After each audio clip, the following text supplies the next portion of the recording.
नुसता प्रयोगशाळेतला सापळा आहे बघा, काहीच नाही ह्याच्यामध्ये. हाड हाड हाड हाड काय खातच नाही ना. काय खाते? चिप्स. त्याला दही खायला नाही, ह्याला लोणी लोणी कवा खाल्लं होतं इमानदारनं सांग बरं. लोणी कवा खाल्लं होतं तो? लोणी कळते का? याला तर कळच ना. अरे दूधच नाही तर लोणी कुठून खाईन?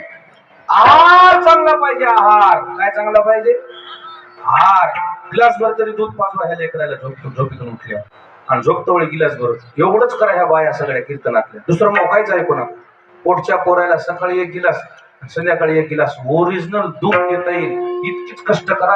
ही पिढी निरोगी राहील, नाही तर तुमच्या देखत ही पिढी बेमार पडेल. तुम्हाला हाताला त्याला जाळावं लागेल. ध्यानात तुम्ही महागर हातात आणि पिढी खलास होईल. असे बकळ बाप आहेत लेखाला अग्नी दिल्या ते. कारण काय? आरोग्य धड नाही द्यायचं. श्रीकृष्णानं आरोग्य सांभाळण्याकरता गायी सांभाळल्या आणि दूध पाजलेलं लेकर आहे. याला दूधच नाही. केलं का दूध तो असे गिलासभर? खरं सांग बरं. विचारा. नाही म्हणायची. नाहीच तर कुठून देत? जरा आरोग्य सांभाळणं गरजेचं आहे. लक्षात ठेवा. आपण शेतकरी एक ढोर वासरू सांभाळायला लय जड आहे का? मला सांगा. लय जड आहे का? एक गाय सांभाळायला जड आहे का? वंशज आहे तुम्ही श्रीकृष्णाचे.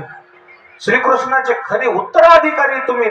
आणि एक गाय नाही म्हणले अंगणामध्ये काय करायचं मला सांगा बरं. आरोग्य कसं चांगलं राहील तुमचं? आणि मग देवानं गायी सांभाळल्या. उरलेल्या वेळात खेळ खेळले, शिदुऱ्या जमा केल्या आणि जमा केलेल्या शिदुरीचा काला